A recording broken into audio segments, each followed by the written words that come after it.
Then they bend down, straighten up, and leave a gash in the tree's bark. These efforts take a maximum of 15 seconds. And so, more or less every 20 seconds, each man reaches another tree, and in the next row, another man follows him, and over hundreds and hundreds of meters, hundreds of men advance, barefoot and in canvas trousers, lantern in one hand and knife in the other, and slice the bark. Then the tree slowly begins to drip. It looks like milk, but it's not milk. It's latex. And every night, each man bleeds roughly 1,800 trees. 1,800 times the man takes his knife to the bark. 1,800 times he makes a notch, cutting off a fine strip about 2 millimeters thick. 1,800 times he must be careful not to touch the heartwood. And as our inspectors cross through the endless plantation in their car, even as they admire how Taylor and Macmillan have managed to ward off the natural idleness of the Annamite workers via rationally organized labor, even as they stare transfixed at the glacial immensity of the work, marveling at the extent to which this forest, the pitiless organization of this forest, represents an unprecedented struggle against wasted time, they experience a kind of terror. But even the best regulated system has its failures, and at 9 o'clock that morning, about 20 kilometers before their arrival at the plantation office, Labour Inspector Émile de Lamar noticed 3 young Tonkinese by the side of the road. He was unfortunate enough to lean out and saw that they were bound together with iron wire.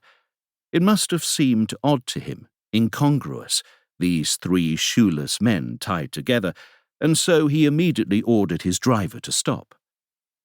The 3 men were filthy, dressed in rags. They were under a foreman's supervision. De Lamar got out of the car a little groggily, stumbled in the mud, and advanced with difficulty toward the prisoners. Once he'd reached them, he looked for a moment at the foreman, who, at the sight of de Lamar's expensive suit, doffed his hat. The air was already warm and humid. De Lamar noticed that the prisoners were covered in scabies. At a glance, he saw that the metal wire was digging into their wrists, and he decided to question them directly, in Vietnamese. After a banal exchange of words and some hesitation, one of them said he had tried to escape. He was what they called a deserter. He had run away from the plantation under cover of darkness, but had just been recaptured. De Lamar no doubt found the punishment disproportionate, but it wasn't really in his purview. He contented himself with a curt remark to the foreman, then turned around, scraped his soles on the roadside, and got back into the car. "To the plantation," he ordered.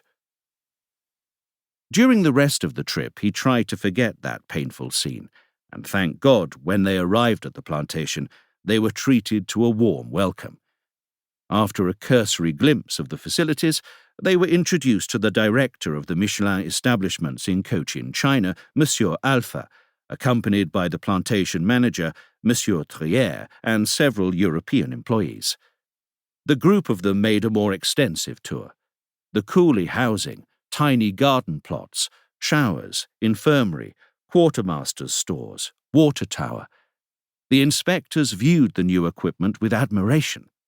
As they emerged from the structures, de Lamar, seizing on a moment alone with the director, inquired about the stocks he'd noticed at the beginning of their visit, near the housing. Monsieur Alpha looked uncomfortably surprised.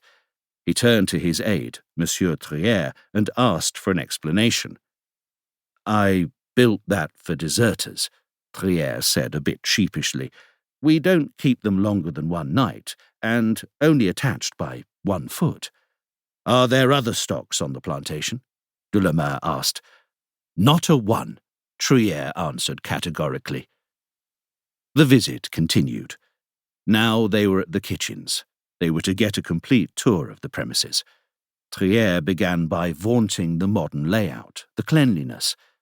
Suddenly, as they passed a closed door, de Lamar asked what was behind it. The other man answered with a shrug. Probably a cupboard. He didn't have the keys. As de Lamar insisted on it,